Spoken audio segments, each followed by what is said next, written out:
अभिवादन स्वीकार कीजिए ब्रजेश मिश्रा का और आप देखना शुरू कर चुके हैं द डिबेट। बहनों भाइयों, हर कोई इसी बात का जवाब चाहता है कि आखिरकार अमेरिका के राष्ट्रपति डोनाल्ड ट्रंप चाहते क्या हैं। ट्रंप के शपथ लेने के बाद से दुनिया भर में जिस तरह से कॉन्फ्लिक्ट वार जोन्स बढ़े हैं, उसने दुनिया भर के मुल्कों को और दुनिया भर के नागरिकों को, इस्टेब्लिशमेंट्स को, बिजनेस कम्युनिटी को, कारपोरेट कम्युनिटी को और आम आदमी को सोचने पर विवश कर दिया है कि आखिरकार ट्रंप का इरादा क्या है। सुबह कुछ कह रहे होते हैं, दोपहर उनका स्टेटमेंट बदला होता है, आचरण बदला हुआ होता है और अगले दिन वो कुछ और कह रहे होते हैं। ईरान के मसले पर भी उनकी भूमिका पर तमाम प्रश्न चिन्ह है और आसिम मुनीर को लंच करा के ट्रंप खुद एक्सपोज हो चुके हैं। आज चर्चा उनके इसी आचरण की करेंगे। बहनों भाइयों, अमेरिका के राष्ट्रपति को माना जाता है कि वो बहुत स्थिरता के साथ, शांत मन के साथ, ठंडे दिमाग के साथ दुनिया भर की तरक्की, शांति, बहाली के लिए काम करेंगे। अमेरिका इतना ताकतवर मुल्क है बहनों भाइयों कि वो पूरी दुनिया को एक ध्रुवीय व्यवस्था में चला रहा है। बहुत से लोग नहीं स्वीकारना चाहते कि अमेरिका का प्रभाव क्या है, लेकिन मैं आपको सार्वजनिक रूप से कहना चाहता हूं कि अमेरिका की पोजीशन ये है कि आज दुनिया भर में उसकी पॉलिसीज, उसके इरादे और उसके ही जो व्यवस्था तय करता है, दुनिया भर के तमाम मुल्क उसे मानने के लिए विवश हैं, मजबूर हैं या फॉल इन लाइन है। ये एक ऐसा सत्य है जिसे आज नहीं कल हर मुल्क को स्वीकार करना पड़ता है।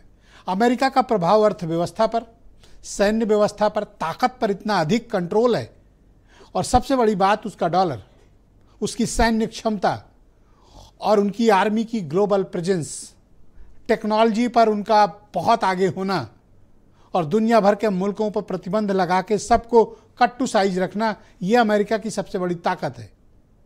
उस ताकत का इस्तेमाल अगर ट्रंप जैसे राष्ट्रपति उस गद्दी पे बैठते हैं तो अच्छा और बुरा सब सामने आता है। दुनिया ने बराक ओबामा का शासन भी देखा, बुश फैमिली का भी शासन देखा, क्लिंटन्स का भी देखा और अब ट्रंप का भी देख रहे हैं, बाइडेन का भी देखा। लेकिन ट्रंप के आने के बाद से दुनिया भर में जो अमेरिका का स्टैंड था उसमें बहुत ज़बरदस्त परिवर्तन आया है और वो परिवर्तन दुनिया भर में हिंसा और युद्ध को फैला रहा है, उसको आगे बढ़ा रहा है। जब ट्रंप कहते हैं कि वो शांति के लिए काम कर रहे होते हैं तो दरअसल वो शांति के लिए कम, उन देशों में मतभेद और अपने इंटरेस्ट को प्रोटेक्ट करने की जल्दबाजी ज़्यादा होती है।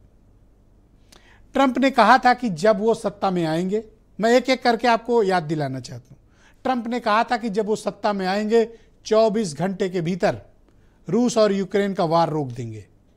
बहनों भाइयों, उनको शपथ लिए अरसा बीत गया, न यूक्रेन रुका न रूस रुका।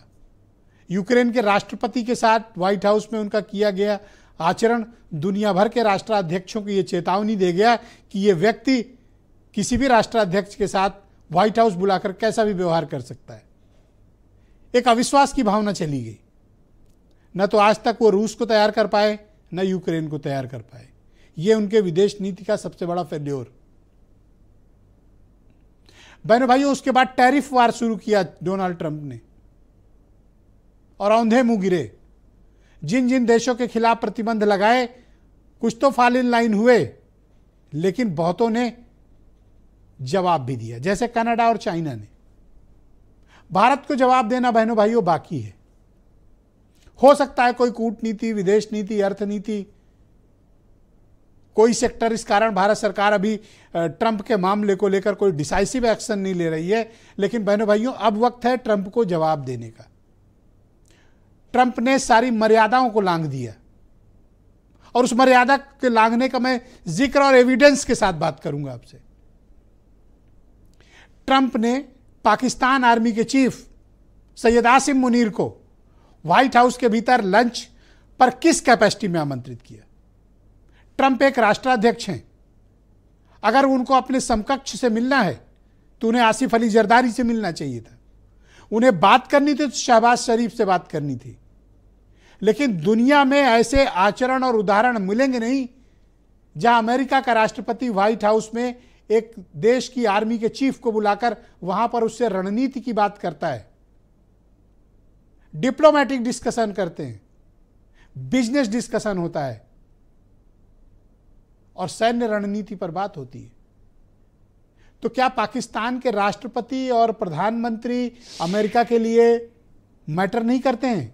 बहनों भाइयों, दुनिया भर की मीडिया के लिए यह खबर है। मुझे अचरज है कि इस खबर को मीडिया ने क्यों नहीं दिखाया या आप तक उस सच्चाई को क्यों नहीं पहुंचाया कि पाकिस्तान के राष्ट्रपति फेक हैं, पाकिस्तान का प्रधानमंत्री फेक है और पाकिस्तान के असली राष्ट्रपति, प्रधानमंत्री और सरकार का नाम है आसिम मुनीर। और अमेरिका ने आसिम मुनीर को मान्यता दी है, वहां के राष्ट्रपति लंच पर उसे आमंत्रित करते हैं। अगर जरा सा भी स्वाभिमान, आत्मसम्मान जरदारी और शरीफ के बीच बचा है, उन्हें फौरन अपने पद का त्याग कर देना चाहिए। इससे बड़ी जिल्लत, इससे बड़ा अपमान पाकिस्तान का कुछ हो नहीं सकता जो आसिम मुनीर के चलते हुआ। यह अचरज में डालता है कि एक देश का राष्ट्राध्यक्ष अपने देश में दूसरी आर्मी के चीफ को बुलाकर इनवाइट करता है और उसको कहता है कि आपने युद्ध रोककर बड़ा अच्छा काम किया। दरअसल ईरान को लेकर जो अमेरिका की रणनीति है, उसने आसिम मुनीर को बुलाया और भारत के साथ स्कोर भी सेटल अमेरिका करना चाहता है। यह भारत के लिए सम्मानजनक विषय नहीं था कि जिस तरह से आसिम मुनीर को वहां लंच पर बुलाया गया। यही ट्रंप थे जो पाकिस्तान को आतंकवाद की गतिविधियों में शामिल होना बता रहे थे और यही व्यक्ति कल कह रहा था आई लव पाकिस्तान। आप इनकी नीति देखिए। दुनिया भर के मुल्कों को इस बात को लेकर अब कोई एक निर्णय करना पड़ेगा कि how to deal with America and how to deal with Donald Trump. लोग खामोश हैं, मीडिया खामोश है, लेकिन ट्रंप को एक्सपोज किया जाना जरूरी है। ट्रंप का जो रोल रहा है भारत और पाकिस्तान के युद्ध के बीच, दुनिया में जानती है। भले ही सरकारें अभी कुछ ना कह रही हों, लेकिन बहनों भाइयों, सीज फायर का ऐलान करके ट्रंप ने तमाम मुश्किलें भारत के लिए खड़ी कर दी। हमने जवाब दिया, लेकिन वो जवाब बहनों भाइयों नाकाफी है, क्योंकि अमेरिका पाकिस्तान के साथ खुलेआम है और यह बात अब स्पष्ट हो गई है। अब सही वक्त है कि ट्रंप को एक्सपोज करना जरूरी। दुनिया भर के जितने भी वैश्विक संगठन हैं, उसको इस व्यक्ति ने खत्म कर दिया तहस नहस। यूनाइटेड नेशन मतलब जीरो, एक ऐसी फर्जी संस्था जिसकी कोई वैलिडिटी नहीं है, जिसकी बात कोई नहीं मानता। गांव में जैसे हमारे यहां कुछ बुजुर्ग हो जाते हैं, चल फिर नहीं पाते, उनकी बात बच्चे नहीं मानते।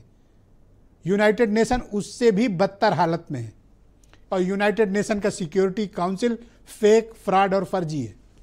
WHO को तबाह कर दिया, WTO खत्म कर दिया, पेरिस जलवायु एग्रीमेंट खत्म कर दिया ट्रंप ने, लेकिन दुनिया खामोश है। ईरान और इजराइल के बीच के जो है वार है, उस वार ने इस बात को प्रमाणित किया है कि इजराइल के पीछे अमेरिका खड़ा है और यह वार अकेले इजराइल नहीं लड़ रहा, बल्कि ईरान से अमेरिका लड़ रहा है। और कोई ताज्जुब की बात नहीं कि अगले 2-3 दिन के भीतर अमेरिका डायरेक्ट इसमें इन्वॉल्व हो जाए। लेकिन रूस और चाइना ने चेतावनी दी है अमेरिका को कि डायरेक्ट मत आना लड़ने, अमेरिका से कहा है।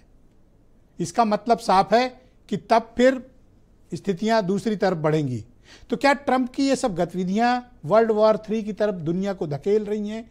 क्या उनके अस्थिर विचार और अस्थिर नीतियों के चलते पूरी दुनिया विस्फोटक मुहाने पर खड़ी हुई है? कुछ स्टेटमेंट सुने, फिर आज की debate. I love Pakistan. I love Pakistan. This man was extremely influential from the Pakistan side. This man was extremely influential from the Pakistan side. Ultimately, I think Pakistan is acting insincerely to further its own interests. Look, Pakistan is a terrorist state. It's scared to death that it's going to be held accountable for its terrorism. Traditionally, what Pakistan tries to do is embrace the United States in some sort of diplomatic partnership, pretend that they are actually on the same page as the United States in order to win immunity and also to gain hundreds of millions, if not billions of dollars. I wouldn't be surprised to see if that is what Asim Munir is not doing now. बहनों भाइयों, इस पर खुली चर्चा होनी चाहिए और बात होनी चाहिए। मेरे साथ समाजवादी पार्टी के सांसद राजीव राय मौजूद हैं, जिन्होंने रूस, वेस्ट एशिया और सेंट्रल एशिया के कई देशों का दौरा किया, मिडिल ईस्ट भी गए हैं। हमारे साथ इस कार्यक्रम में विशेष रूप से मौजूद हैं ऋषिकेश जी, विदेश मामलों के जाने माने पत्रकार, संजीव श्रीवास्तव, फॉरेन मामलों के एक्सपर्ट, और Kunwar JPS Chauhan, former wing commander Indian air force, और JP पांडे हमें ज्वाइन करेंगे थोड़ी देर में, जाने माने विचारक हैं, और वीरेंद्र सिंह जी हमारे स्टेट हेड। आप सभी का स्वागत और धन्यवाद। राजीव राय जी, मैं कार्यक्रम की शुरुआत आपसे करना चाहता हूं। आपने दुनिया के कई मुल्कों का दौरा किया। जब आप वहां जाते थे, लोगों के राष्ट्राध्यक्षों से और डेलीगेशन से मुखातिब होते थे, तब क्या अमेरिका का कुछ जिक्र आता था? और अमेरिका का जिस प्रकार का आचरण पिछले दिनों देखने को मिला है, और खासतौर पर दुनिया के किसी भी कॉन्टिनेंट के कन्फ्लिक्ट जोन में उसकी नीतियां और आचरण और ट्रंप के स्टेटमेंट और उनके फैसलों में जमीन आसमान का अंतर है। राजीव राय जी। ब्रजेश जी, धन्यवाद। आपने बहुत सही समय पर बहुत महत्वपूर्ण मुद्दा उठाया है, और आपने कहा कि अन्य टीवी चैनलों पर ये डिबेट गायब है। खुली बहस होनी चाहिए देश में, सबको अपनी बात का कहने का, और सरकार को सबकी बातों को सुनकर कुछ फैसला करना जरूरी है। हम जहां भी गए थे, सही है, हर देश ने अमेरिका के बारे में पूछा, हर देश ने पूछा कि ट्रंप जो दावा कर रहे हैं कि उन्होंने युद्ध रुकवाया, इसमें क्या सच्चाई है। हम सब ने वही कहा जो भारत सरकार का, हम भारत सरकार के हम 140 करोड़ लोगों की तरफ से गए थे, हम सब ने वही कहा कि हम द्विपक्षीय मामलों में किसी तीसरे देश का हस्तक्षेप बर्दाश्त नहीं करते हैं, और इसमें कोई सच्चाई नहीं है। ब्रजेश जी, आपको याद होगा उस समय मेरे चैनलों पर भी आए थे, मैंने व्यक्तिगत रूप से हर देश से यही कहा जहां भी गए कि आप हमसे पाकिस्तान से बात करने के लिए सलाह देते हैं, but then whom should we talk. आपको हिंदुस्तान में बात करना है तो एक डेमोक्रेटिक गवर्नमेंट है, इलेक्टेड गवर्नमेंट है, प्राइम मिनिस्टर है, कमांड है, कंट्रोल है। पाकिस्तान में पपेट गवर्नमेंट है, जिसको आपने बोला पपेट गवर्नमेंट है, और असली वहाँ का कमांड वहाँ की आर्मी के हाथ में है, और आर्मी ही सबसे बड़ी आतंकवादी है, और संगठन है उसका मुखिया मुनीर ही उनका सरगना है। अगर आप बात करना चाहें सिविलियन गवर्नमेंट का, आप शहबाज शरीफ की बात कर रहे थे, मैं तो उनको जुल्फिकार अली भुट्टो से याद दिलाया। अगर आप वहाँ सिविलियन गवर्नमेंट सिविलियन की तरह एक्ट करने की कोशिश करेगी तो जुल्फिकार अली भुट्टो बन के जेल में जाकर फांसी पर लटक जाएंगे। जो वर्तमान प्रधानमंत्री इनके बड़े भाई नवाज शरीफ की तरह उठा के फेंक दिए जाएंगे, या पिछले प्रधानमंत्री इमरान खान की तरह जेल में डाल दिए जाएंगे। और ये प्रधानमंत्री जो है, की जिंदगी से अच्छा है, प्रधानमंत्री दुनिया का होगा। बेइज्जती देखो कितनी बड़ी है कि एक प्राइम मिनिस्टर घर बैठा है, प्रेसिडेंट घर बैठा है, और आर्मी चीफ ट्रंप के साथ बैठ के खाना खा रहा है। कितनी बेइज्जती है, डूब मरे शरीफ और जरदारी। ब्रजेश जी, बेइज्जती वो समझता है जिसकी कोई इज्जत हो। मैंने वहां भी कहा था कि एक हारे हुए सेनापति को फील्ड मार्शल से डेकोरेट करना ये साबित करता है कि जो मैं कह रहा हूं कि वहां पपेट गवर्नमेंट है। इस बात मैंने एक बात को कंक्लूड ऐसे कहा था, जो मैं बोल रहा हूं कि पपेट गवर्नमेंट है and you have no one to talk to them and you can not talk with the terrorist. तो अब तो आपकी बात ट्रंप ने प्रमाणित कर दी ना कि उसने चुनी हुई सरकार को नहीं बुलाया, उसने आर्मी चीफ को बुलाया बात करने के लिए। जी, और ये बात हमारे लिए चिंताजनक है ब्रजेश जी। खाली हम इसको पक्ष या विपक्ष के तरीके के तराजू में बैठकर उस तरह के स्टेटमेंट दे देने से नहीं हो जाएगा। बहुत चिंताजनक बात है। मुझे व्यक्तिगत रूप से लगता है, हमारे सीनियर लोग जो विशेष विदेश मामलों के जानकार हैं बताएंगे, लेट 90s तक पाकिस्तान के तरफ टिल्टेड यूएस था, हम लोग रसिया के तरफ थे, और रसिया हमारे साथ हमेशा खड़ा होता था।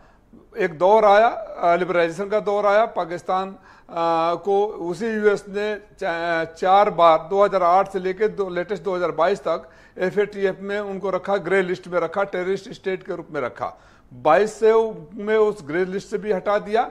और आज हमारी स्थिति ये है कि अगर हम आत्मचिंतन करें, अवलोकन करें कि न तो अमेरिका हमारे करीब रहा, न रसिया हमारे पास रहा, तो कहीं ना कहीं हमें आत्मचिंतन, खाली दूसरे पर आरोप देकर, दूसरे को छोटा कहकर, दूसरे को कमजोर कहकर तो नहीं हो सकता।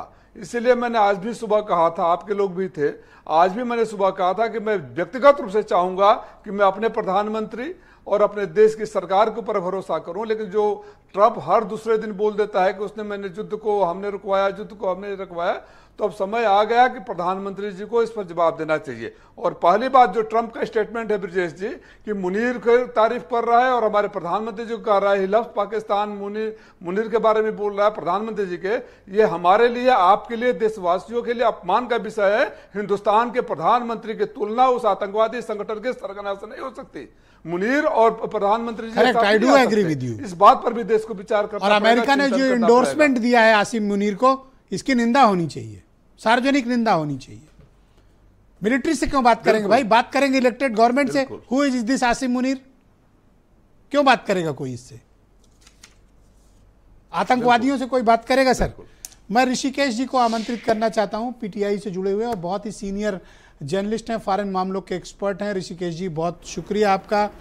मैं आज जब दिन भर पुराने नए बीच के सारे स्टेटमेंट्स निकालकर डोनाल्ड ट्रंप के देख रहा था, तो मैंने कुछ अरसा पहले देखा कि पाकिस्तान को मिलने वाली जो भीख वाली मदद थी, वो अमेरिका ने और ट्रंप ने ये कहकर रोक दी थी कि पाकिस्तान अभी भी आतंकवादी गतिविधियों में संलिप्त है और वो स्टेट स्पॉन्सर्ड टेररिज्म में है, और मिलिट्री एड और बाकी एड भी रोक दी थी।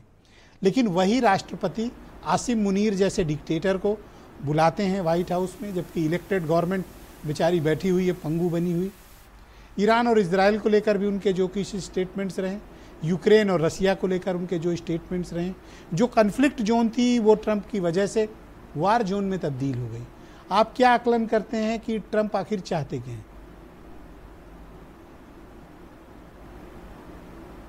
देखिए, जब नवंबर में चुनाव हुआ था और जिन मुद्दों के साथ ट्रंप चुनाव लड़ रहे थे, उसमें बहुत सारी उम्मीदें जगा दी थी लोगों के बीच में। एक तो इन्फ्लेशन को लेकर के, दूसरा जो उनका खुद का था कि जो भी बाहरी जो इलीगल तरीके से देश में रह रहे हैं उनको बाहर करेंगे।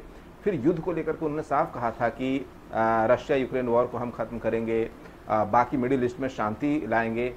किसी भी मुद्दे पे वो सफल हो नहीं पाए हैं। भारत पाकिस्तान का एक ऐसा मुद्दा था जो आपसी बातचीत के जरिए हल होता दिखा, हल तो नहीं, एटलीस्ट जो हॉल्ट कर सकते हैं वो हुआ, और वहाँ पे उनको लगा कि गुंजाइश है श्रेय लेने का। इसी के चलते वो सीधे कह देते हैं कि हमने इस युद्ध को रुकवाया, न्यूक्लियर वॉर जैसी स्थिति आ गई थी।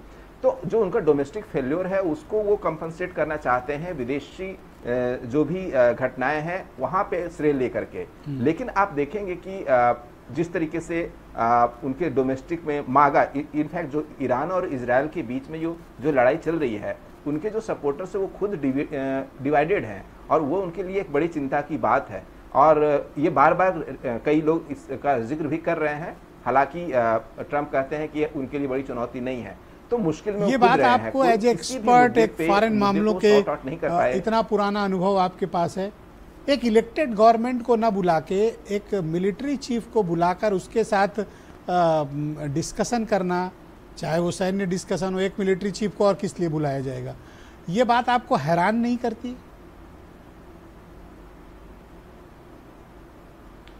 देखिए, ट्रंप को अगर ट्रंप की कार्यशैली को देखेंगे, उनका जो उनका जो एक पर्सनालिटी है उसको अगर आप एक बहुत लंबे समय में अगर आप आकलन करते हैं तो पाते हैं कि वो जो ऑटोक्रेट होते हैं उससे वो बात करना ज्यादा पसंद करते हैं और जिससे डील करना बहुत आसानी हो ट्रंप के लिए। मुनीर को मौजूदा हालात बहुत ही शानदार बात आपने की, मुनीर से बहुत ही डील बढ़िया करना बहुत आसान है। एक हारा हुआ जी, यस प्लीज कंटिन्यू प्लीज। जी बिल्कुल। तो अब एक हारा हुआ सैनिक जिसके पास पैसे नहीं है, फंड नहीं है, अगर मुनीर खुद जानते हैं कि वो कैसे निगोशिएट कर सकता है अमेरिका के साथ, ये बहुत मुफीद मौका था कि ईरान को अगर एयरबेस का इस्तेमाल करने के लिए देता, अमेरिका को एयरबेस इस्तेमाल करने के लिए देता है ईरान के अगेंस्ट में, तो ये मुनीर के लिए बहुत आसान है। अगर डेमोक्रेटिक जो गवर्नमेंट है, आप जैसे कह रहे हैं कि शहबाज शरीफ को बुलाते, आप देखेंगे कि पूरे गल्फ में या जो मुस्लिम बहुल देश है कहीं पे कोई डेमोस्ट्रेशन नहीं हो रहा है। यहाँ तक कि बहरीन जैसा शिया बहुल मुल्क, वहाँ भी डेमोस्ट्रेशन आपको देखने को नहीं मिलेगा। पाकिस्तान में डेमोस्ट्रेशन हो रहा है। तो अगर जो इलेक्टेड गवर्नमेंट है उसको बुलाते हैं तो शहबाज शरीफ के पास एक कह सकते हैं कि अपने लोगों के प्रति एक जवाबदेही होगी। मुनीर के पास मैं एक डायरेक्ट आपसे सवाल पूछना चाहता हूं, क्या आसिम मुनीर को बुलाना और पाकिस्तान के सैन्य हवाई अड्डों का इस्तेमाल ईरान के खिलाफ अमेरिका करना चाहता है, और क्या आप फॉरेन एक्सपर्ट होने के मामले में ऐसे क्या आकलन करते हैं कि कुछ दिन के भीतर अमेरिका ग्राउंड से या फिर एरियल अटैक ईरान पर कर सकता है? शायद उसी लिए आसिम मुनीर को बुलाया गया हो, क्योंकि कल कोई मुझे बता रहा था कि सिचुएशन रूम में कैबिनेट ब्रीफिंग में ट्रंप जाएंगे। तो आपको ऐसा लगता है कि ईरान पर डायरेक्ट अटैक कर सकता है अमेरिका? देखिए, एक बातचीत, एक डिस्कशन तो हो ही रहा है वहाँ पर, और उसमें ये कल ये भी बात हुई कि जो बंकर बस्टेड जो उनका बॉम्बिंग है, जिसके जरिए जो न्यूक्लियर साइट्स है, क्या वहाँ पे वो सफल हो पाएगा? जो अगर अमेरिका कार्रवाई करता है तो क्या वो बॉम्ब वहाँ पे सफल है? तो एक जो वहाँ की अमेरिकन मीडिया जो है वहाँ की खुद एक रिपोर्ट कह रही है कि इस पे चर्चा हुई है और कहा गया है, ट्रंप को कहा गया कि हाँ सक्सेसफुल हो सकता है। तो अगर अब ये ट्रंप के हाथ में है कि क्या वो डायरेक्ट कार्रवाई पे जाते हैं। हालांकि ट्रंप बार बार अगर कह रहे थे कि हम इजराइल का साथ नहीं दे रहे हैं इस स्ट्राइक में, तो उनको मालूम है कि क्या नुकसान हो सकता है अमेरिका को। आपने निश्चित वॉल स्ट्रीट जर्नल की रिपोर्ट पढ़ी होगी जो ऑनलाइन भी पब्लिश हुई और उनके न्यूज़पेपर में छपी भी हुई है कि ट्रंप ने ईरान पर अटैक के लिए अमेरिकन आर्मी को गो एड कर दिया है। और हालांकि ट्रंप ने बाद में कहा नहीं ऐसा अभी तो नहीं किया है, बट WSJ एक बड़ा अखबार है, बहुत क्रेडिबल न्यूज़पेपर है, उसने तो पब्लिश कर दिया है कि ट्रंप ने गो एड कर दिया है। देखिए, ट्रंप क्या कब कहते हैं, क्या करते हैं, इसको लेकर के खुद तो एक स्टेबल उनको उनके बयान के आधार पे आप कोई विचार नहीं बना सकते हैं। और ये अमेरिका के लोग भी जानते हैं। आप देखिए एलन मस्क के साथ क्या हुआ, बहुत महीने नहीं बीते और दोनों आपस में झगड़ गए। तो जब उनके जो करीबी है वो नहीं विश्वास कर पा रहे हैं तो बाकी लोग क्या कर पाएंगे? लेकिन ट्रंप को सर अगर अमेरिका के राष्ट्रपति के बातों पर बिलीव ना करे तो दुनिया क्या करे? इस आदमी ने तो बड़ा अजीब सा माहौल क्रिएट कर दिया है। सुबह कुछ, शाम को कुछ, रात में कुछ, अगले दिन कुछ। एक टाइम यही आदमी कह रहा था I hate Pakistan, terrorist country है, और कल कैसा टोपी ओपी लगा के कह रहा I love Pakistan. Asim Munir is very influential person in Pakistan.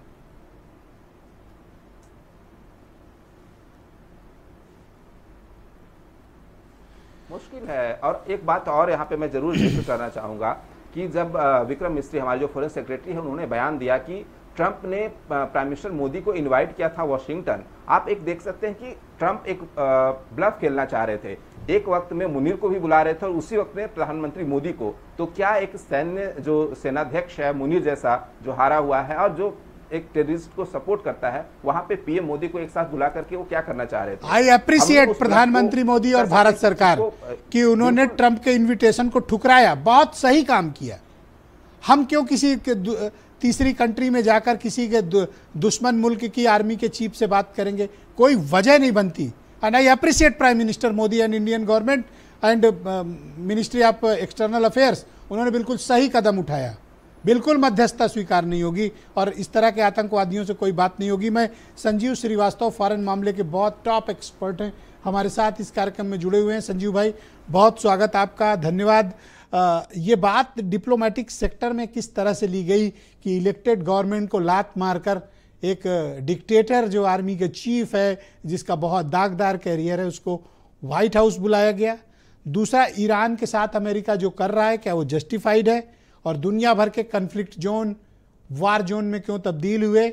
और ये दुनिया भर में अस्थिरता ये ट्रंप की नीतियों के कारण जो उत्पन्न हुई है, इसका क्या जवाब है और किस तरह की चर्चा डिप्लोमेटिक सेक्टर में लोग कर रहे हैं? धन्यवाद ब्रिजेश जी, एक बार फिर से आपको मुझे अपने शो में बुलाने के लिए। और ये देखिए, आपने जो सवाल किया है ये बिल्कुल स्पष्ट है, जग जाहिर है कि पाकिस्तान की जो जमहूरियत है, जो लोकतंत्र है, वो दिखावे का लोकतंत्र।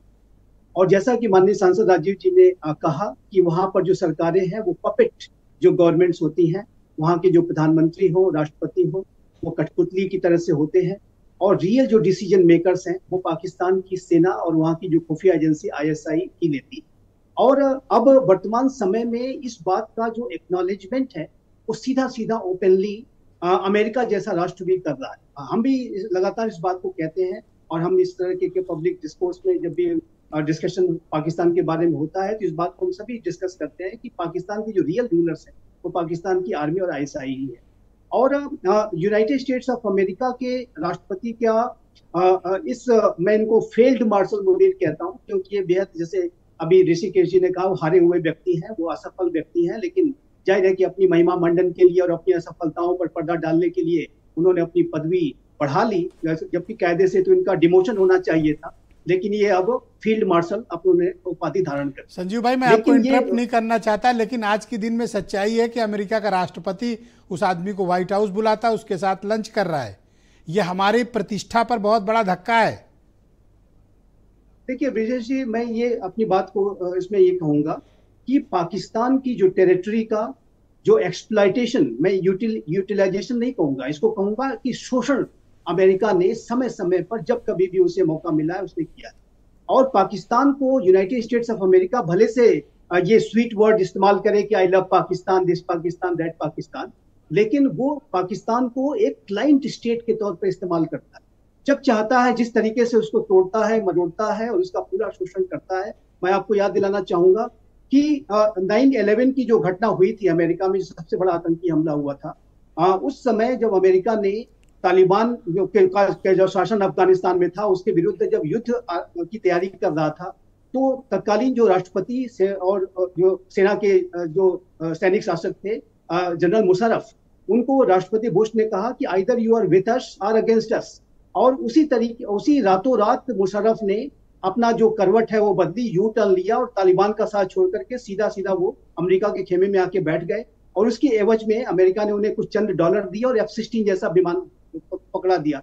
और अमेरिका ने फिर उसी पाकिस्तान के एयर बेसेस का इस्तेमाल करते हुए अफगानिस्तान में बड़े मिलिट्री ऑपरेशंस किए और तालिबान की सरकार को उखाड़ फेंका। और उसके पहले अगर आप देखिए तो सोवियत यूनियन के खिलाफ भी लड़ाई लड़ने के लिए अमेरिका ने पाकिस्तान की टेरिटरी का एक्सप्लॉयटेशन किया है। आतंकवाद के खिलाफ अनेक तरीके के ड्रोन हमले करने के लिए पाकिस्तान की एयर बेसेस का इस्तेमाल हमेशा से अमेरिका के द्वारा किया जाता रहा है। आप फैक्ट सही प्रस्तुत कर रहे हैं, लेकिन ट्रंप के जो स्टेटमेंट, उनके आचरण और जो पॉलिसीज हैं, वो सिर्फ हमारे लिए ही नहीं, दुनिया के किसी मुल्क, किसी भी कन्फ्लिक्ट जोन या किसी भी कॉन्टिनेंट में देखें, वो एक डिफरेंट ओपिनियन के साथ आ रहे हैं। वो ओपिनियन अमेरिका के नीतियों के साथ मैच नहीं करती है। देखिए, यूनाइटेड स्टेट्स ऑफ अमेरिका के वर्तमान राष्ट्रपति एक अनकन्वेंशनल पॉलिटिशियन, ये एक बिजनेसमैन पॉलिटिशियन, और इनके जो बातों में आप देखेंगे कि हमेशा एक ट्रांजैक्शनल अप्रोच रहता है, कॉस्ट बेनिफिट एनालिसिस। उनको कितना फायदा हुआ, रशिया यूक्रेन का युद्ध अगर वो शांत करा रहे हैं तो मिनरल की डील उन्हें मिली या नहीं मिली, उनका एक बहुत प्राइम कंसर्न होता है। भारत और अमेरिका के बीच, भारत और पाकिस्तान के बीच में जो सिचुएशन बनी थी उसका डीएस्केलेशन हुआ, तो उसमें अमेरिका को और उनको कितना फायदा हुआ, उनके बारे में लोगों ने आर्टिकल्स क्यों नहीं लिखे। कल उन्होंने जो बयान दिए हैं सर, मुझे बड़ा अच्छा लगा। मैं 2 इंसिडेंट आपकी और दर्शकों की जानकारी में लाना चाहता हूँ। एक राष्ट्राध्यक्ष सर दूसरे राष्ट्राध्यक्ष के साथ, कैसा भी देश हो, कुछ भी हो, बड़े सम्मान के साथ, अदब के साथ पेश आता है। कभी किसी के साथ दुर्व्यवहार, बदतमीजी, एग्रेशन, इस तरह की हरकतें नहीं होती हैं। लेकिन सर, ट्रंप इकलौते ऐसे राष्ट्रपति जिन्होंने व्हाइट हाउस में ये बदतमीजियां शुरू की। सर, आप यूक्रेन के राष्ट्रपति के साथ जो हुआ सबने देखा, साउथ अफ्रीका के राष्ट्रपति के साथ WhatsApp forward fake viral messages, videos और फोटो, जो साउथ अफ्रीका की थी भी नहीं, या थी भी तो 7 साल 8 साल पुरानी तस्वीरें थी, उनको दिखा के साउथ अफ्रीका के राष्ट्रपति को शर्मिंदा किया। एक एम्बुश अटैक करते हैं ये सब मिलके। सर, ऐसा कोई एक्सपेक्ट नहीं करता। दुनिया का कौन राष्ट्राध्यक्ष अपनी बेइज्जती कराने जाएगा इनके पास? ये बहुत ही अनसिविलाइज्ड, अनप्रेसिडेंटेड ये व्यवहार था, चाहे वो राष्ट्रपति जेलेंस्की के साथ रहा हो या रामाफोसा उनके साथ रहा हो, साउथ अफ्रीका के राष्ट्रपति के साथ। जाहिर है कि ये जो व्यवहार है, एक ऐसे राष्ट्र जो कि अपने आप को विश्व का सबसे पुराना लोकतंत्र होने का दम भरता है, दुनिया को वैल्यूज सिखाने की कोशिश करता है, ह्यूमन राइट्स और बड़े बड़े वैल्यूज की बातें करता है, उसके राष्ट्रपति के द्वारा इतना ट्रांजैक्शनल व्यवहार करना कि उनको उनके घर में जो जेनोसाइड वगैरह की तस्वीरें दिखाना, और जेलेंस्की को तो ऐसा लगा कि उनके बीच में कोई हाथापाई तक हो सकती है। सिचुएशन न संभलते तो मतलब मारपीट के रास्ते शुरू कर लेने वाला है। इस तरीके का मतलब व्यवहार क्या दिमाग है भाई। मतलब मैं हचरज में हूँ भैया, राष्ट्रपति हो भी अमेरिका के, तुम हाथापाई करोगे। ये बहुत ही मतलब इसके बारे में क्या कहें, ये बहुत ही ज्यादा अनप्रेसिडेंटेड। बहुत शुक्रिया sir, please continue with us sir. हम इस डिबेट को आगे बढ़ाना चाहते हैं और हमारे साथ इंडियन एयरफोर्स के फॉर्मर विंग कमांडर कुंवर JPS चौहान साहब मौजूद हैं हमारे साथ। चौहान साहब, शुक्रिया आपका। मैं एक प्रश्न आज आपके लिए बैठा था लेके कि आज आप उसका जवाब दें हमारे दर्शकों को। ईरान तो कहता था कि उसके पास एयर फायर पावर बहुत है, एयर डिफेंस सिस्टम बहुत मजबूत है, ईरान ऐसा है, ईरान वैसा है। सर लेकिन 24 घंटे के भीतर इजराइल की जो 2000 किलोमीटर दूर है वहाँ से, जिनके पास कोई आसपास एयरबेस नहीं है, with in 24 hours after attack Iran का आसमान इजराइल के कंट्रोल में चला गया। सर क्या इजराइल की वायुसेना इतनी कमजोर, निरी, बेबस, लाचार निकली या पूरा सिस्टम फेल हो गया उनका? ब्रिजेश जी देखिए, पहले तो ईरान के आर्सनल, ये बात बिल्कुल ठीक है कि इजराइल के पास लेटेस्ट आर्मामेंट, एवियोनिक्स वगैरह सारा कुछ उनके पास है। और साथ में अगर हम ईरान की बात करें तो ईरान के पास भी बहुत बड़े विध्वंसक जो हैं वो आर्मामेंट्स वहां पे हैं। तो ये जो है पूरा, अगर आप पूरे परिदृश्य को देखें, अभी मैं आपकी बात सुन रहा था और अमेरिका और पाकिस्तान की जो बात करते हैं, ये बात हम दो चीजों में हम अगर देखें तो एक तो अमेरिका की नीति के बारे में हमें सोचना होगा, दूसरा हमें ट्रंप की पर्सनैलिटी। ये दो चीजें। अमेरिका की नीति शुरू में से ये रही है कि वो किसी के रिलायबल पार्टनर्स नहीं रहे। उन्होंने हमेशा यूज एंड थ्रो, हर एक जगह अगर देखें तो हर जगह उन्होंने जहां उनके मतलब सिद्ध हुए वहां पे उन्होंने अपने वो कार्ड्स उन्होंने फेंके। जहां तक ट्रंप की बात है, ट्रंप एक बहुत ही एक सीवियर आइडेंटिटी क्राइसिस से ना कि गुजर रहे हैं, बल्कि उनकी बात का विश्व के अंदर भी कोई क्या कब पलटी मार दें, ये दोनों चीजों का एक मिश्रण है। एक बात आप अभी कह रहे थे कि अमेरिका का मुनीर को बुलाना एक वो है। देखिए, हर एक को विश्व के अंदर जानता है कि बात किससे करी जाए, बात उससे करी जाए जिसकी चलती हो। पाकिस्तान के अंदर जो अगर आप देखें तो उनके अलावा सर थोड़ी शर्म, थोड़ा लिहाज और डेमोक्रेसी की जो थोड़ी बहुत ताबूत मुर्दा बचा है, कुछ तो इज्जत कर लो कि इलेक्टेड पीएम बैठा है, इलेक्टेड प्रेसिडेंट बैठा है। ऐसी बेइज्जती सबके सामने तो ना करो। बिल्कुल ठीक बात है, लेकिन बेइज्जती की बात तो वो स्वीकार करे ना जिसको किसी को इज्जत हो। अब देखिए, मुनीर का अगर देखें तो हारने के बाद में उन्होंने फील्ड मार्शल का रैंक ले लिया। अब देखिए आगे मैं जो सोच रहा हूं, शायद निशाने पाकिस्तान भी अपने आप ले लें इस वहां पे लंच लेने के बाद में, इसी बेस के उसने हमें लंच पे बुलाया। अमेरिका की यहाँ पर एक मजबूरी और आ रही है, जैसा मैंने कहा कि रिलायबल पार्टनर, तो अगर हम इंडिया ये सोचता है कि अमेरिका हमारा रिलायबल पार्टनर है तो ये शायद हमारी भूल है। देखिए वहां पे अमेरिका जो देख रहा था, उसने देखा कि अगर आगे ये एस्केलेट करती है ये वॉर, तो इसके लिए उसको कोई जमीन चाहिए, and that is the best जो जमीन है वो इराक के साथ लगी हुई जो पाकिस्तान की जमीन है, वहां पे उसके असेट्स को, पाकिस्तान के असेट्स को यूज करने के लिए। इसीलिए कल तक जो कह रहा था कि टेररिस्ट स्टेट है ये है, एंड उनके कांग्रेस खुद इस बात को लेने वाली थी कि उसके अगेंस्ट रेजोल्यूशंस पास करने के लिए, आज अचानक ही आई लव पाकिस्तान जो हो गया। और आप देखिए उनके फॉरेन मिनिस्टर ने, अगर आप देखें उनके फॉरेन मिनिस्टर जो थे इशाक डार, उन्होंने कहा था कि ये जो अगर न्यूक्लियर असेट्स पे इजराइल हमला करता है तो हम जो है इस बात को सहन नहीं करेंगे। साथ में उसके डिफेंस मिनिस्टर ख्वाजा आसिफ ने भी कहा था कि मुस्लिम नेशंस को एक यूनाइट हो जाना चाहिए। साथ में उन्होंने कॉल किया था ऑर्गेनाइजेशन ऑफ इस्लामिक कोऑपरेशन को कि इसके अंदर साथ में आ जाए। सर नॉर्मली तो कोई कहता नहीं, लेकिन मैं आपसे कह दे रहा हूं, इनकी कोई औकात नहीं है कि अमेरिका के हुक्म के आगे कुछ कर पाए। ये मुस्लिम उम्मा बना के जो घूम रहे हैं, इनकी कोई औकात नहीं, ये फर्जी फ्रॉड लोग हैं सर।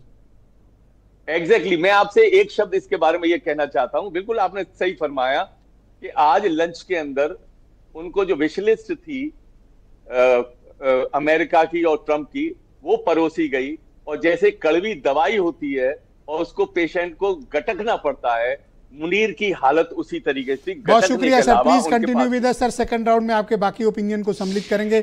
वीरेंद्र सिंह जी हमारे स्टेट हेड कार्यक्रम में जुड़ चुके हैं। वीरेंद्र जी, आम लोगों के बीच क्या चर्चा है, खासतौर पर ट्रंप की पर्सनालिटी, उनकी बातें, हर 2 घंटे में बयान बदलने के, हर 2 घंटे में स्टैंड बदल देने के, और हर एक हफ्ते बाद अपने ही बयान को गलत बता देने की, लोग क्या कहते हैं इनके बारे में?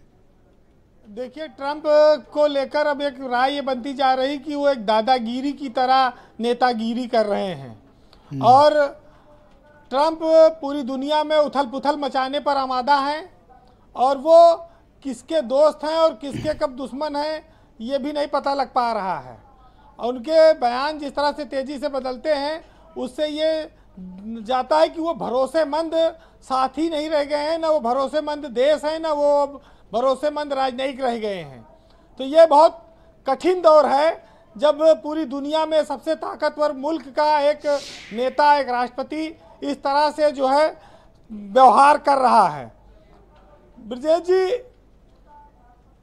जैसे अपने यहाँ होता है ना कि हाथी पागल हो जाए तो गोली मार दो, लेकिन अब चूंकि बड़े बड़े देश में नेता हैं उनका कोई कुछ नहीं कर सकता, लेकिन जब पाकिस्तान या पड़ोसी कोई पागल हो जाए तो उसको तो ज़रूर ये सबक सिखाना चाहिए। लेकिन जो ताकतवर लोग हैं वो इंसानी ज़िंदगियों के साथ इस तरह से खिलवाड़ कर रहे हैं पूरे दुनिया में, ये अपने आप में इसको रोकने की कोशिश होनी चाहिए। ट्रंप के फैसले युद्ध को भड़का रहे हैं, लोगों की ज़िंदगियों को नष्ट कर रहे हैं, जो सभ्यताएं हैं, जो इमारतें हैं, जो शहर हैं वो बर्बाद हो रहे हैं। इन चीज़ों पर उनको जनता ने इसलिए नहीं चुना था। वो दूसरे कार्यकाल में बड़ी उम्मीदों के साथ आए थे, लेकिन अपने 5 महीने के कार्यकाल में उन्होंने अस्थिर व्यवहार का प्रदर्शन किया है जिसका विरोध अमेरिका में भी हो रहा है। जिस पाकिस्तान को आपने वीज़ा रोक दिया पहले कार्यकाल में, उसके जनरल को आज बुला के आप खाना खिला रहे हैं अपने साथ, ये किस तरह के व्यवहार का संकेत है? कभी टैरिफ बढ़ाकर पूरी दुनिया में बवाल मचा दिए, कभी ईरान को कह रहे हो जहां छुपे हो वहां मार देंगे, अब आत्मसमर्पण कर दो, कभी भारत पाकिस्तान के युद्ध को कहते रुकवा दिया, जब शपथ नहीं लिए थे कह रहे थे कि 24 घंटे में रसिया और यूक्रेन का युद्ध रुकवा देंगे। अब ये झूठ और ये फर्जी बयान, इससे लोग ऊब चुके हैं। और भारत एक समृद्ध मुल्क है, एक 125 करोड़ से ऊपर की जनसंख्या वाला देश है, आत्मनिर्भर है। हम बहुत ज़्यादा उनसे प्रभावित नहीं होते, लेकिन चूंकि ग्लोबलाइजेशन का दौर है और रिश्तों के सम्मान का भी दौर है, देश दुनिया के साथ संपर्क का भी ज़रूरत है, इसलिए बहुत सारे घूंट को पीकर रहना पड़ता है। ये मुनीर ने लंच नहीं किया है ब्रजेश जी, ये लंच मुनीर ने पाकिस्तान की सत्ता का कर लिया है और ईरान के भरोसे का कर लिया है। ये दोनों को मुनीर ने खा लिया और इसका दूरगामी परिणाम आने वाले दिनों में दिखेगा। पाकिस्तान के लोकतंत्र की जो तौहीन आज डोनाल्ड ट्रंप ने की है, ऐसे में प्रधानमंत्री और राष्ट्रपति को तो पद से इस्तीफा दे देना चाहिए। शहबाज शरीफ पीएम है, लेकिन युद्ध रोकने का क्रेडिट आसिम मुनीर को जा रहा है। तो क्या यह साफ नहीं है कि पाकिस्तान को सरकार नहीं सेना चलाती है? अब तो ये बात साफ हो गई। जो देश भूखमरी झेल रहा हो, गरीबी झेल रहा हो, फटेहाल हो, कर्जे पर जिंदगी जी रहा हो, उसके नेता और सेना के अधिकारी लग्जरी जीवन शैली जीते हों, अरबों की संपत्तियां हैं, विदेशों में घूमते हों, ये पाकिस्तान की जनता को रौंद कर, उनके सपनों को कुचल कर बनाए गए जो महल हैं, ये मानवीय सभ्यता के खिलाफ है। डंडे के दम पर आप लोगों पर शासन कर सकते हैं, लेकिन फिर मानवीय उच्च मूल्यों के लिए आप प्रतिबद्ध नहीं हैं, ना आप उनकी बात कर सकते हैं, ना उनकी गुणवत्ता पर आपका कोई बयान हो सकता है। लोकतंत्र में ये इन सब चीज़ों के लिए ये दो अर्थी चरित्र है, इसके लिए कोई जगह नहीं है। जिस होटल में मुनीर ठहरे थे उसमें कहा गया ये कातिल ठहरा, हत्यारा ठहरा, पाकिस्तान के लोगों ने ही प्रदर्शन किया है जी। और वही मुनीर आज अमेरिका का पीठ पर अपने हाथ पाकर गदगद नजर आ रहे हैं।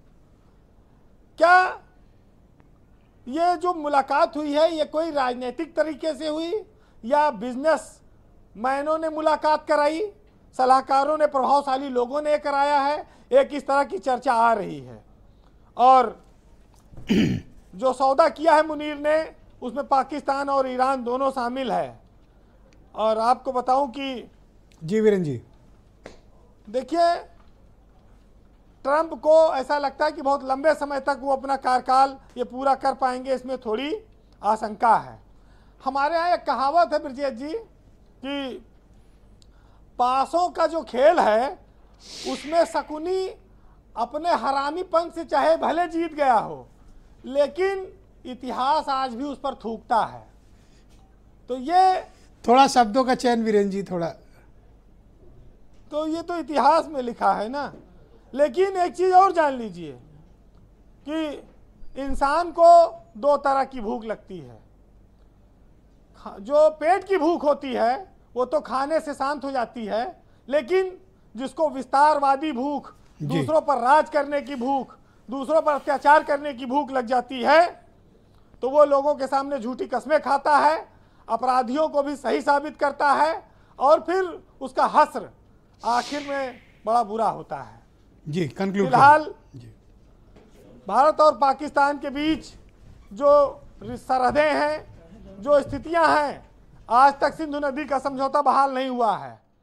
पाकिस्तान के हीरो भले असीम मुनीर को अमेरिका बता दे, लेकिन हम लोकतांत्रिक सरकार से ही बात करते हैं और लोकतंत्र को चाहते हैं कि मजबूत हो। सिंधु जल समझौता रोक दिया गया है, पानी नहीं जा रहा है। सिंधु नदी भारत से चलकर पाकिस्तान में जाती है। मुनव्वर राना साहब का एक बड़ा प्रसिद्ध शेर है, सुनिएगा आपको मजा आएगा। इस तलखी के बीच बड़ी राहत देने वाली लाइनें हैं कि सिंधु सदियों से हमारे देश की पहचान है, और ये नदी गुजरे जहां से समझो हिंदुस्तान है। और इस नदी को देश की हर एक कहानी याद है, इसको बचपन याद है, इसको जवानी याद है, ये कहीं लिखती नहीं, सब मुँह जबानी याद है, और ऐ सियासत तेरी हर एक मेहरबानी याद है। अब नदी को कौन बतलाए कि यह पाकिस्तान है, ये नदी गुजरे जहां से समझो हिंदुस्तान है। बहुत शुक्रिया वीरेन जी। जब आप बोल रहे थे तो राजीव राय बड़े गौर से आपकी बात सुन रहे थे। बहुत शुक्रिया, धन्यवाद हमारे साथ जुड़ने के लिए और अपना फीडबैक, ऑब्जर्वेशंस हम तक पहुंचाने के लिए। बहनों भाइयों, क्विक राउंड है, सेकंड राउंड में शुरू करता हूं। राजीव राय समाजवादी पार्टी के मेंबर ऑफ पार्लियामेंट हैं, डेलीगेशन का पार्ट थे और दुनिया के कई मुल्कों में भारत को रिप्रेजेंट करके आए हैं। राय साहब, मैं आपसे समझना चाहता हूं कि ट्रंप के इस कदम के बाद अब भारत को किस तरह का रुख अपनाना चाहिए? डिप्लोमेसी में एक ये भी जरूरी है मेरे समझ से कि एक पॉइंट आए जहां you have to put your foot down, you have to be very firm. आप बहुत ज़्यादा लॉन्ग रूप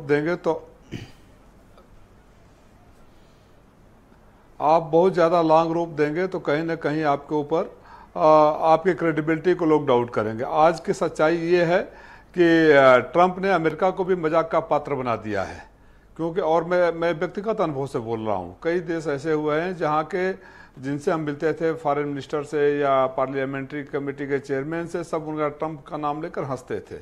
लेकिन हम सीरियस हैं, हम एक सीरियस डेमोक्रेटिक कंट्री हैं, हमें अपने कुछ फर्म स्टैंड लेने पड़ेंगे। और देखिए, एक सच्चाई, कड़वी सच्चाई को स्वीकार करना पड़ेगा।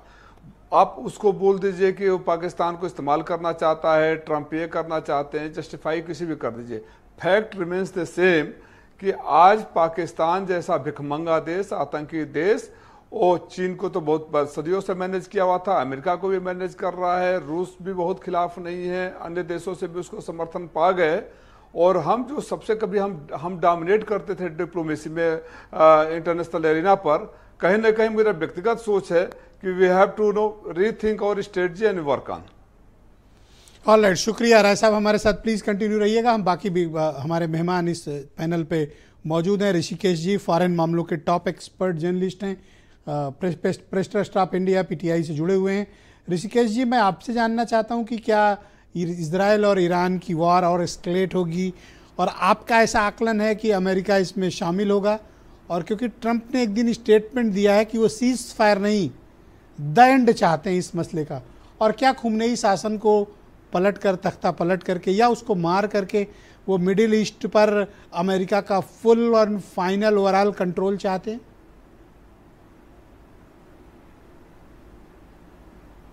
देखिए, जो फिलहाल कई संकेत मिल रहे हैं उसमें लगता नहीं है कि एस्केलेट करना चाहेंगे। पिछले अगर 24 घंटे या उससे थोड़ा ज़्यादा अगर आप देखते हैं तो ऐसा लग रहा है कि एक बातचीत जो बैक टॉक जो है वो हो रहा है, ईरान के कुछ डेलीगेशन, ऐसे मीडिया में ही रिपोर्ट है, ईरान के कुछ ईरान और इजराइल दोनों की तरफ की मीडिया की रिपोर्ट आई कि ओमान में कुछ बातचीत चल रही है। ओमान वह देश है जहाँ पे ईरान और यूएस के जो बातचीत हो रही थी न्यूक्लियर डील को लेकर के, वो रुक गई थी, लेकिन कुछ ईरान के कुछ सदस्य गए हैं। तो हम देखेंगे एक नरमी दिखती है, लेकिन हाँ, ट्रंप का जो रवैया है, ट्रंप जिस तरीके से डील करते हैं देशों के साथ में, कुछ भी कहना नामुमकिन नहीं है।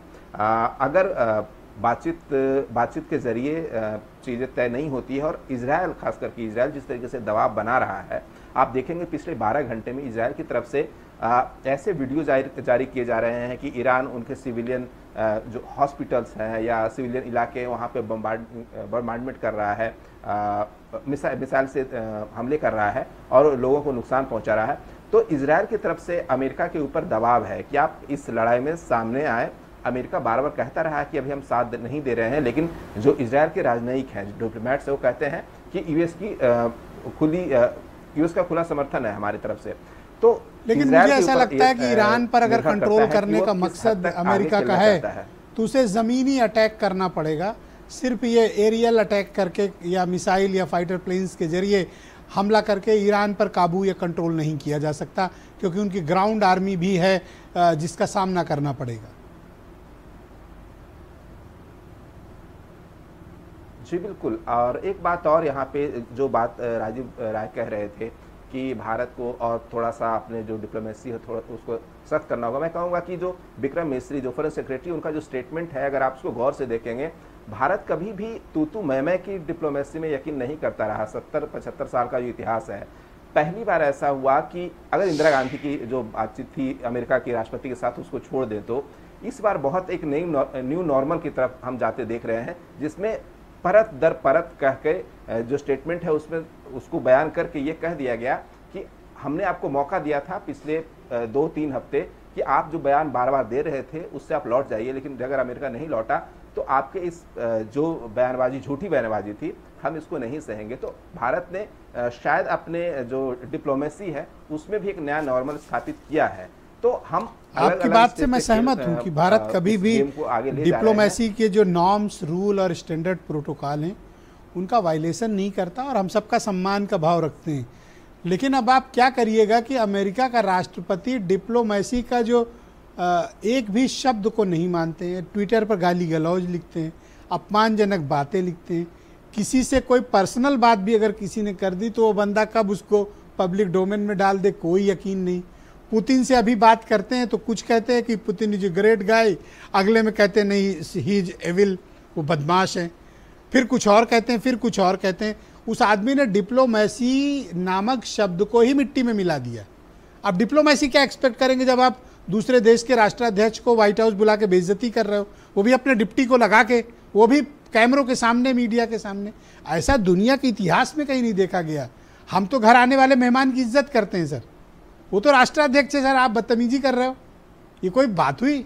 संजीव श्रीवास्तव जी, मैं आपसे सर जानना चाहता हूँ और हमें ये बताइए तो क्या ये सारी पेशबंदी आसिम मुनीर को बुलाकर जो की गई, ये ईरान पर हमला करने के लिए है या फिर भारत को घेरने के लिए? देखिए विजय जी, इसका जो लक्ष्य है वो ईरान का जो और इजराइल के बीच की जो स्थितियां हैं उसको अमेरिका जिस तरीके से डील करने की तैयारी कर रहा है, और अमेरिका के बारे में मैं इस संदर्भ में ये स्पष्ट रूप से देखता हूं कि इजराइल ने जो भी एक्शन ईरानियन न्यूक्लियर इंस्टॉलेशंस के खिलाफ लिए हैं, सैन्य ठिकानों के खिलाफ लिए हैं, उस पर अमेरिका का पूरा कोलैबोरेशन है। और जैसा कि कल आपने डोनाल्ड ट्रंप के बयान को देखा कि उन्होंने कहा कि हमने उन्हें 60 दिन का समय दिया था और जब 61वां दिन आया तो हमने कहा कि लेट्स गो अहेड। तो जिस तरीके से उन्होंने गो अहेड का जो शब्द इस्तेमाल किया उससे बिल्कुल स्पष्ट है कि इसमें कोई दो राय नहीं होना चाहिए। सर, मैं किसी को क्लीन चिट नहीं दे रहा, लेकिन मैं 2 स्टेटमेंट आपके सामने और अपने लाखों दर्शकों के सामने रखना चाहता हूं। मार्च में नेशनल इंटेलिजेंस अमेरिका की चीफ तुलसी गाबार्ड ने स्टेटमेंट दिया कि ईरान के पास परमाणु बम बनाने का कोई भी इंटेलिजेंस इनपुट उनके पास नहीं है और उन्हें नहीं लगता कि हम ईरान ऐसा कर रहा होगा। इसके बाद IAEA के चीफ ने परसों अभी स्टेटमेंट स्काई न्यूज़ पर इंटरव्यू में दिया जिसमें कहा कि उनके पास कोई एविडेंस नहीं है कि ईरान एटॉमिक बम बना रहा है, और वो इस बात को लेकर कंफर्म्ड है कि ऐसी कोई भी एक्टिविटी ईरान नहीं कर रहा है। उसके बावजूद लगातार ट्रंप और नेतन्याहू का ये कहना कि वो एटम बम बना ही रहा है और वो हमला करने के तरीके और मौके की तलाश में है, एक फेक नैरेटिव के जरिए। देखिए ब्रिजेश जी, आइए ये कि अभी हाल के समय में 2 दिन पहले ही एक बोर्ड ऑफ गवर्नर्स की बैठक हुई, और उस बैठक में 19 मतों के बहुमत से और 11 ने इसका विरोध किया, 2 ने वोटिंग में पार्टिसिपेट नहीं किया, 1-2 ने एब्सटेंशन किया, लेकिन बहुमत से ये प्रस्ताव पास किया गया और उसमें ये माना गया कि ईरान अपने यूरेनियम इन्रिचमेंट को तेज गति से आगे बढ़ा रहा है, और उसकी जो डीप अंडरग्राउंड न्यूक्लियर फैसिलिटीज हैं, जैसे फोर्डो न्यूक्लियर फैसिलिटी जो है, वहां पर इस तरीके की गतिविधियां चल रही हैं। इस तरीके की बात आइए ये ने मानी, और जाहिर है कि ये जो है इजराइल ने इसको आधार बनाया, और ट्रंप का जो 60 दिनों का समय दिया गया था उसको भी इजराइल ने आधार बनाया। लेकिन जो सबसे तुलसी गाबार्ड के स्टेटमेंट को आधार क्यों नहीं बना है? वो तो नेशनल इंटेलिजेंस चीफ है, मतलब इंटेलिजेंस की मदर है वो तो अमेरिका में। देखिए ब्रिजेश जी, एक बात मैं स्पष्ट रूप से कहना चाहता हूं कि यूनाइटेड स्टेट्स ऑफ अमेरिका का और इजराइल का जो अल्टीमेट गोल ईरान में ये है कि वहां पर वो जो एक इस्लामिक रिजीम है उसको बदलना चाहते हैं। और सद्दाम हुसैन के केस में हमने ये देखा था कि जो पूरी जो स्थितियां थी उसमें कोई प्रमाण नहीं थे, और अमेरिका, आप जानते हैं क्या कह रहे हैं संजीव जी, कि मोसाद ने सीआईए को इंटेल दिया कि साहब वो फोर्डो वाले न्यूक्लियर प्लांट में बड़ी तेजी से काम हो रहा, अचानक दिया, जबकि मार्च में तुलसी गाबार्ड कह रही है नो एक्टिविटी, आईएईए कह रहा है नो एक्टिविटी। अचानक से नेतन्याहू बताते हैं और ट्रंप एक्टिव हो जाते हैं, और फिर कहते हैं नहीं, खुमनेई को मार देंगे, सरेंडर करो। ऑलराइट, जेपी पांडे साहब मेरे साथ मौजूद हैं, बहुत जाने माने विचारक हैं और समाजशास्त्री भी हैं। बहुत शुक्रिया पांडे जी। ये जितने भी कन्फ्लिक्ट जोन थे ये सब वार जोन में बदल गए, और ट्रंप के आचरण को लेकर तमाम लोग बड़े अस्थिर विचार रखते हैं। आप लोग क्या बातें करते हैं इंटेलेक्चुअल लोग ट्रंप के बारे में? देखिए ब्रिजेश जी, ट्रंप का व्यक्तिगत तो निश्चित रूप से उनका अंदाजे बयां लाइफ स्टाइल अलग है, पहले बिल्डर बैकग्राउंड के रहे हों, लेकिन अमेरिका में रोनाल्ड रीगन तो बिल्कुल बॉलीवुड बैकग्राउंड से आए थे और उन्होंने क्या शानदार किरदार निभाया राष्ट्रपति का। तो लेकिन मुझे लगता है कि जो अमेरिका की विदेश नीति है और जो इस समय उसके हालात हैं, तो उसमें बस ट्रंप का अंदाजे बयां आप मानिए अलग है, वरना तो वो वही काम कर रहे हैं जो इसके पहले के राष्ट्रपति रहते तब भी करते। ये अलग है कि वो अपने अगर देश के पास भी देखिए तो कनाडा को कहते हैं कि 51 स्टेट हमारा बन जाएगा, ग्रीनलैंड पे उनकी नज़र है, पनामा नहर पे भी उल्टा सीधा बोलते हैं। लेकिन वास्तविकता ये है कि जो पश्चिम जगत में इस समय विमर्श चल रहा है, वो लोग ये मानते हैं कि जो तीसरी दुनिया के देश हैं वहाँ लोकतंत्र का प्रयोग विफल हो गया है, और अमेरिका यूरोप को जो अंतिम लड़ाई वर्चस्व की लड़नी है, तो वो जानते हैं कि अगर इनको, अरे आदमी तो यूरोप की कितनी बेइज्जती अभी कर चुका है। वो तो करा था नाटो ना हो तो तुम्हें भी रसिया ठीक कर देगा, मेरी कृपा पे पल रहे हो, क्या क्या मतलब ऐसी अनएक्सपेक्टेड लैंग्वेज। कनाडा का सीमा मानी जाती थी कि दुनिया की 49वीं जो देश मतलब अक्षांश रेखा थी सबसे शांत मानी जाती थी, और उसके बारे में ये ऐसा कहते हैं। लेकिन एक चीज मैं बताऊं ब्रिजेश जी कि भारत के लिए बहुत अच्छा है, भारत के लिए अच्छा है इस सिरफिरे आदमी का मिलना, क्योंकि भारत का पूरा इतिहास उठा के देखिए तो अमेरिका शुरू से जब जब भारत को जलील करने, अंतर्राष्ट्रीय स्तर पे इसके मतलब अलग थलग करने या हमारी प्रगति पे बाधा डालता है, तो हम एक प्रगतिशील देश हैं, हम उसको चुनौती बतौर हमारे वैज्ञानिक जनता राजनीतिक नेतृत्व लिया है। PL 480 गेहूं आप जानते हैं नीति रोक लगाई गई, हम हरित क्रांति किए, अमेरिका से ज़्यादा गेहूं पैदा करते हैं, हमें सुपर कंप्यूटर के लिए अमेरिका ने रोक लगाई, आज अमेरिका से की सिलिकॉन वैली हमारे कब्जे में, 37% सॉफ्टवेयर प्रोग्रामर है, क्रायोजेनिक इंजन इन्होंने रोका, आज हम उनसे सस्ता, हमें आर्टिफिशियल इंटेलिजेंस के चिप्स नहीं दे रहे हैं, और आज ही हमें एक टॉप एक्सपर्ट बता रहे थे कि अमेरिका में 80% जो AI के एक्सपर्ट है वो भारतीय तो है। ये भारत के लिए अच्छा हो गया। थैंक यू सर, शुक्रिया। थोड़ा वक्त का अभाव, मैं चौहान साहब को आमंत्रित करता हूं फाइनल कमेंट के लिए। चौहान साहब, क्या आप मानते हैं कि आने वाले दिनों में ये ईरान और इजराइल की कन्फ्लिक्ट में अमेरिका आएगा, और अगर आएगा तो क्या एक्सपेक्ट करते हैं? देखिए, सबसे बड़ी बात यह है कि डोनाल्ड ट्रंप की पर्सनैलिटी, जो अभी आपने भी बहुत कहा, बाकी लोगों ने भी जिसके ऊपर डाला, एक बहुत ही confused, unreliable, derogatory, unethical and arrogant person, arrogant, derogatory, किसी की बेइज्जती करना, इस तरीके की उनकी एक पर्सनैलिटी है। साथ में उनकी एक पर्सनैलिटी है, श्रूड पर्सनैलिटी।